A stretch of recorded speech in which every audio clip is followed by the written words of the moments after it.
Welcome to the Chase Challenge Week 22. This week, I want to remind you that the Chase Challenge is unlike any other Bible study. It is big picture. You don't want to lose the forest for the trees when you're reading through the Bible chronologically in 1 year. Remember to keep the main thing the main thing. We are not going to spend hours trying to uncover all of the mysteries or figure out all of the things that we don't know and that commentators and theologians have 5 or 10 or 15 different opinions on. The Chase Challenge is focusing on hours and hours of time on what we do know, and we're looking big picture. The second way that the Chase Challenge is unique is that it allows the story to unfold naturally. So we, as the readers, as the chasers, immerse ourselves in that week's reading. We take off our 21st century Christian glasses and we really truly try to understand and place ourselves in the time in which that section of scripture that we're reading is taking place. But we are not consumed with trying to qualify everything we're reading today with what is to come tomorrow or next week or towards the end of the year.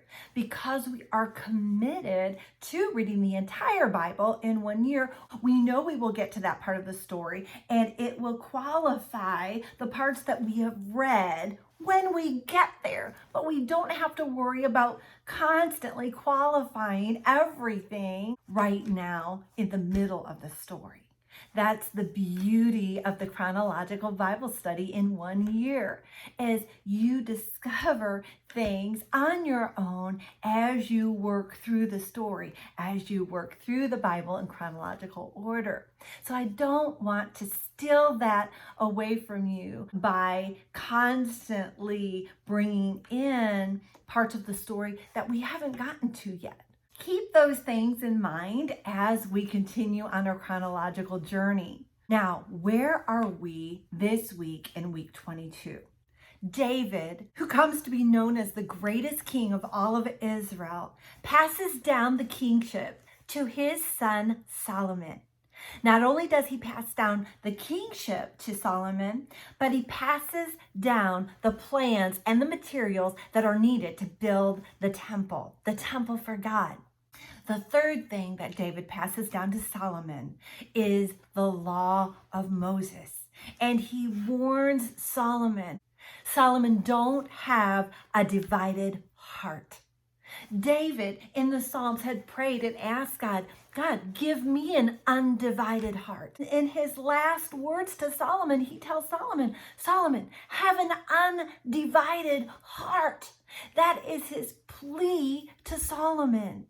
The blessing of an undivided heart would be a kingdom united under one ruler, one king, who would be a descendant of David.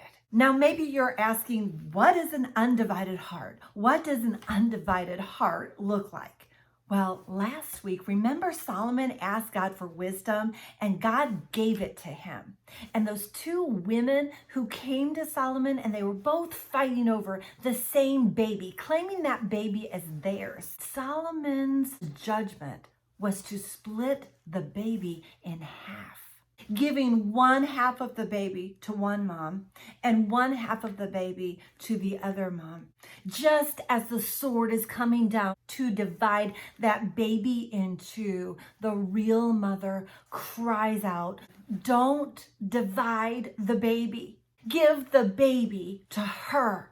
Keep the baby undivided. I'm willing to give up my half of the baby so the baby does not become divided.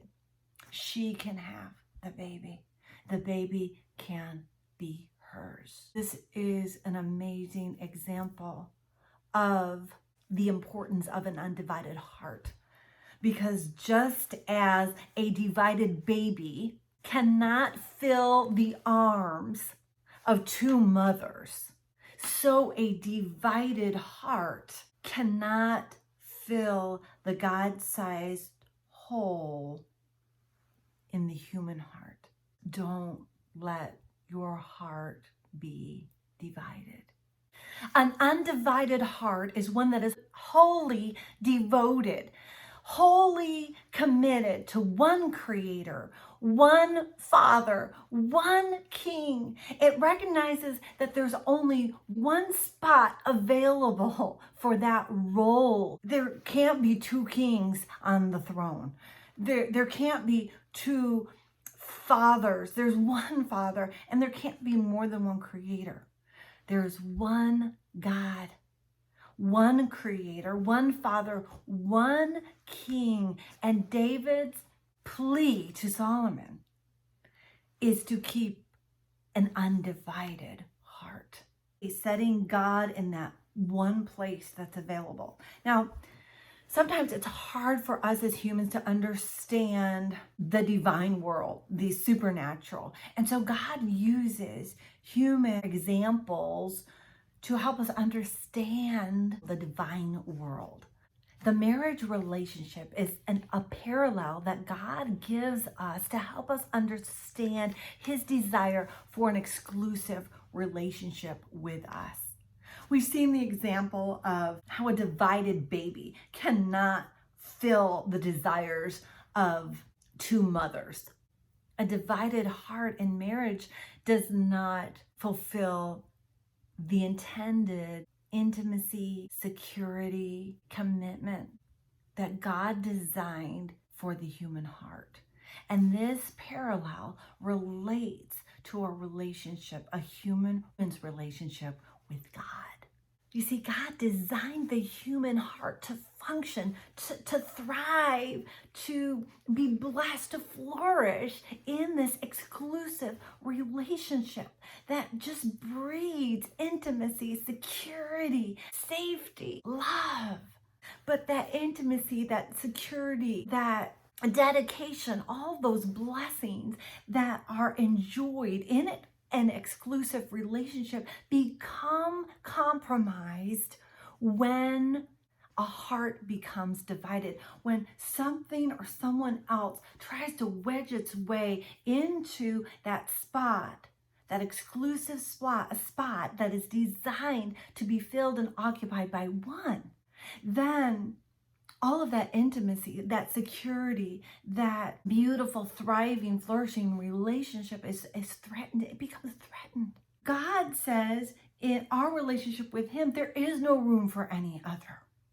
It's me and me alone, God says. I won't share this spot. I can't share this spot. No more than a baby can be divided. Can we have a divided heart when it comes to worship or marriage? Maybe the words intimacy, security are not synonymous to you with the word marriage. I understand. It's the world we live in today. It's unique to find a flourishing marriage that is secure, that is truly experiencing all of the blessing that God designed for marriage. Physical intimacy as well as a spiritual and relational intimacy. There are certain things that are just especially enjoyed when no one else is involved. It's the environment where love flourishes, it thrives, it grows, and it grows deeper and it grows stronger. The hearts of two lovers that are absolutely undivided. But there's no true intimacy when one of those hearts is divided. There's no saying, oh, out of all of my women, you're my favorite, you're the best. Is there? A heart divided in marriage and worship cannot experience the longings of the human heart. In this part of our chronological reading, we need to remember that God requires an undivided heart. David asks God for an undivided heart, and Solomon receives the warning from his father of the importance of an undivided heart. This week, you will be reading the writings of one of the wisest men who ever lived. He asked God for wisdom. God gave it to him, and we have access to that wisdom given to Solomon by God. So we need to read it. We need to read it and get wise. It's amazing. We will also read one of the most sexually explicit pieces of literature found in the Bible, the Song of Solomon. As you read, remember the deep fulfillment and blessing that God designed to those with an undivided heart, both undivided in worship and undivided in marriage. I only have 2 questions for you as you read this wisdom literature of Solomon this week. Number 1, what are the results of a divided heart in worship and marriage? And number 2, what are the results of an undivided heart in worship and marriage? As you're pursuing the Lord this week, you're chasing after him. Don't let your heart be divided. Don't be consumed or tempted to put anyone or anything else in that place that only God deserves and only God can fill. Keep chasing after him, and I'll see you next week.